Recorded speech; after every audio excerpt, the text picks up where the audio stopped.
রাজনীতিতে সরকারি স্কুল নিয়ে কথা হবে না, রাজনীতিতে হাসপাতাল নিয়ে কথা হবে না, রাজনীতিতে কলকারখানা চাকরি বাকরি নিয়ে কথা হবে না, রাজনীতিতে কথা হবে খালি ইমাম ভাতা পুরোহিত ভাতা নিয়ে, রাজনীতিতে কথা হবে খালি গরুর মাংস শুয়োরের মাংস নিয়ে। আব্দুল এবং আব্দুলের মা পরিষ্কার বলেন যে আমাদের এক নয়া পয়সা ক্ষতিপূরণ আমরা নেব না, আমাদের কোনো ক্ষতিপূরণ চাই না। কিন্তু যদি সরকার মনে করে যে আমাদের ক্ষতিপূরণ প্রাপ্য, তাহলে সেই টাকা দিয়ে যেন পশ্চিমবাংলার যে কোনো জায়গায় একটা আন্তর্জাতিক মানের সরকারি স্কুল তৈরি করা হয়, যেখানে ছেলেমেয়েরা পড়াশোনা করবে। কাশীনাথদের কী এক্ষেত্রে কী ভূমিকা সেটা খতিয়ে দেখতে হবে, প্রয়োজনে তাকে গ্রেপ্তার করে তাকে কাস্টাডিতে নিয়ে জিজ্ঞাসাবাদ করতে হবে। একাধিকবার তারা থানায় গেছে, কোনো সুরাহা হয়নি, পুলিশ থেকে আড়াল করার চেষ্টা হয়েছে অপরাধীদেরকে। যদি পুলিশ প্রথমেই সেই ভূমিকাটা পালন করতো, তাহলে এদেরকে দ্বিতীয়বার মারটা খেতে হতো না, প্রাণ যেত না। যারা গ্রেপ্তার হয়েছে তাদেরকেই জিজ্ঞাসাবাদ করে বাকিদেরকে চিহ্নিত করার কাজটা পুলিশের কাজ, এবং তাদেরকে যদি পুলিশ গ্রেপ্তার করে তাদের শনাক্তকরণ আব্দুল করতে পারবে, আব্দুলের মা করতে পারবে। কেননা তারা ঘটনাটার প্রত্যক্ষদর্শী। আব্দুলের গলায় শাবলের দাগ আছে, ও নিজে মার খেয়েছে ওদের হাতেও, প্রত্যেকে চিহ্নিত করতে পারবে। প্রথম কথা হচ্ছে, যারা অ্যারেস্টেড হয়েছে তার বাইরে এরকম আরও অনেকে রয়েছে যারা কিনা সেদিনের ঘটনার সঙ্গে যুক্ত, যাদেরকে আব্দুলের মা তারা প্রত্যক্ষদর্শী, তারা চিনতে পারবেন। তো তাদেরকে এখনও অবধি গ্রেপ্তার করা হয়নি, তাদেরকে চিহ্নিত করা হয়নি। এক, তাদের প্রত্যেককে চিহ্নিত করে গ্রেপ্তার করতে হবে। দুই, কাশীনাথ দে স্কুলের হেড স্যার, যার কাছে গিয়ে আব্দুল একটা সহজ বিশ্বাসে বলেছিল যে স্কুলগুলোর কি অবস্থা, তার একটা সোশ্যাল ভিজিলেন্স আমরা করছি, সোশ্যাল অডিট আমরা করছি, আমাদের স্কুলের অবস্থাটা কি গ্রামে আমরা দেখতে চাই, আপনি সেটা দেখার ব্যবস্থা করে দিন। উনি বলেছিলেন যে তুমি কালকে এসো। পরের দিনও গেল। এই কাশীনাথ দে বিজেপির গুন্ডাদেরকে ডেকে রেখেছেন, তাদেরকে এনে রেখেছেন আব্দুলকে মার খাওয়ানোর জন্য, এবং তারপরে ঘটনা আপনারা সবাই জানেন। কাশীনাথদের এক্ষেত্রে কী ভূমিকা সেটা খতিয়ে দেখতে হবে, প্রয়োজনে তাকে গ্রেপ্তার করে তাকে কাস্টাডিতে নিয়ে জিজ্ঞাসাবাদ করতে হবে, তার এই গোটা ঘটনাটাকে ইনস্টিগেট করার ক্ষেত্রে কী ভূমিকা ছিল।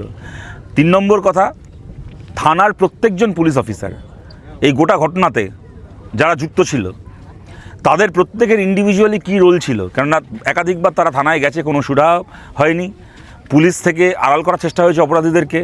যদি পুলিশ প্রথমেই সেই ভূমিকাটা পালন করতো, তাহলে এদেরকে দ্বিতীয়বার মারটা খেতে হতো না, প্রাণ যেত না আব্দুলের বাবার। প্রত্যেকজন পুলিশ অফিসারের ইন্ডিভিজুয়ালি কী ভূমিকা ছিল খতিয়ে দেখতে হবে, তদন্ত করতে হবে। প্রয়োজন হলে একটা নিরপেক্ষ কমিশন তৈরি করে তাদেরকে ইনকোয়ারির আওতায় আনতে হবে। 4 নম্বর কথা, আব্দুলের পরিবারকে যখন বলা হয়েছিল যে আমরা এই দাবি রাখবো সরকারের কাছে যে একটা কম্পেনসেশনের, কারণ এরকমভাবে খুন হলো, তাদের পরিবারের একজন সদস্যকে মেরে ফেলা হলো, পরিবারের ক্ষতিপূরণের দাবি আমরা রাখবো। আব্দুল এবং আব্দুলের মা পরিষ্কার বলেন যে আমাদের এক নয়া পয়সা ক্ষতিপূরণ আমরা নেব না, আমাদের কোনো ক্ষতিপূরণ চাই না। কিন্তু যদি সরকার মনে করে যে আমাদের ক্ষতিপূরণ প্রাপ্য, তাহলে সেই টাকা দিয়ে যেন পশ্চিমবাংলার যে কোনো জায়গায় একটা আন্তর্জাতিক মানের সরকারি স্কুল তৈরি করা হয়, যেখানে ছেলেমেয়েরা পড়াশোনা করবে ওর বাবার নামে। এই 4টে দাবি, এবং এগুলো যদি পূরণ না হয়েছে, 10 দিন আমরা সময় দিচ্ছি, 10 দিন পরে প্রয়োজন হলে বাঁকুড়া ডিএম অফিসের বাইরে আমরা অনির্দিষ্টকালের জন্য শান্তিপূর্ণ ধর্নায় বসবো। মুখ্যমন্ত্রী তো বলছেন গ্রেপ্তার করা হয়েছে, ব্যবস্থা নেওয়া হবে।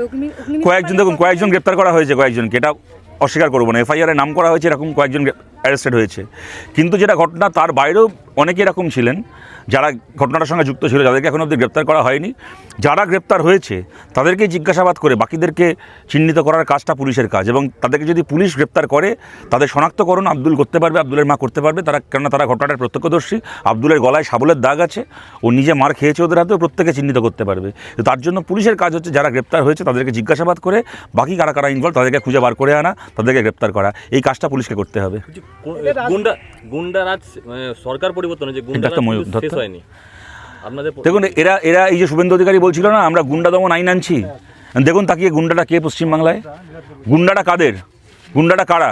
একটা ছেলে যে এলাকার স্কুল ভালো করতে চায়, একটা ছেলে যে নিজের বাবাকে হারিয়ে বলে যে আমার কোনো ক্ষতিপূরণ চাই না, সেই টাকায় পশ্চিমবাংলা একটা সরকারি স্কুল তৈরি হোক, তারা গুন্ডা? নাকি এইটুকু কথা বলার জন্য যারা পিটিয়ে মারে একজন নিরীহ মানুষকে, তারা পশ্চিমবাংলায় গুন্ডা? আসলে আব্দুল যদি এখন ইমাম ভাতার জন্য লড়াই করতো, আব্দুল যদি এখন পুজো কমিটি চাঁদার জন্য লড়াই করতো, কে গরুর মাংস খাবে কে সুরের মাংস খাবে তার জন্য এখন মিটিং মিছিল করতো, কোন পুজো কমিটি চাঁদা পাবে কি না, আর মহরমের তাজিয়ার জন্য সরকার টাকা খরচা করবে কি না, তাই নিয়ে রাস্তা অবরোধ করতো, তাহলে দেখতেন একে আক্রান্ত হতো না। কেন বিজেপি চায় পশ্চিমবাংলায় এই রাজনীতি হোক, বিজেপি চায় পশ্চিমবাংলা ধর্মের নামে রাজনীতি হোক। কিন্তু মুশকিলটা হচ্ছে আব্দুল স্কুল নিয়ে কথা বলতে গেল, সরকারি শিক্ষা ব্যবস্থা, সরকারি স্বাস্থ্য ব্যবস্থা নিয়ে কথা বলতে গেল।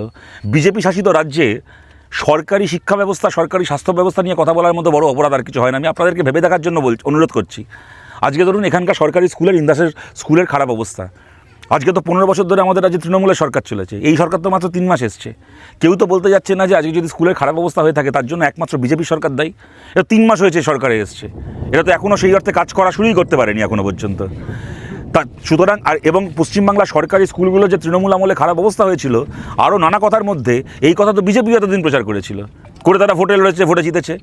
তাহলে আজকে যদি ইন্দাসের একটা সরকারি স্কুলের খারাপ অবস্থার কথা আব্দুল তুলে ধরে, তাহলে আমরা তো আশা করেছিলাম যে বিজেপির এখানকার এমএলএ থেকে শুরু করে বিজেপির সরকার তারা আব্দুলকে পাশে নিয়ে বলবে যে এই দেখুন এই ছেলেটার ক্যামেরায় উঠে এসছে, ওর গ্রামের স্কুলের কী অবস্থা, মমতা ব্যানার্জি কী অবস্থা করে রেখে গেছে।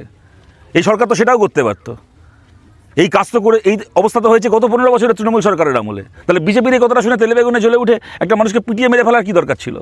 তার কারণ হচ্ছে একমাত্র এই স্কুলের অবস্থা যেই খারাপ করে থাক, রাজনীতিতে সরকারি স্কুল নিয়ে কথা হবে না, রাজনীতিতে হাসপাতাল নিয়ে কথা হবে না, রাজনীতিতে কলকারখানা চাকরি বাকরি নিয়ে কথা হবে না, রাজনীতিতে কথা হবে খালি ইমাম ভাতা পুরোহিত ভাতা নিয়ে, রাজনীতিতে কথা হবে খালি গরুর মাংস শুয়োরের মাংস নিয়ে।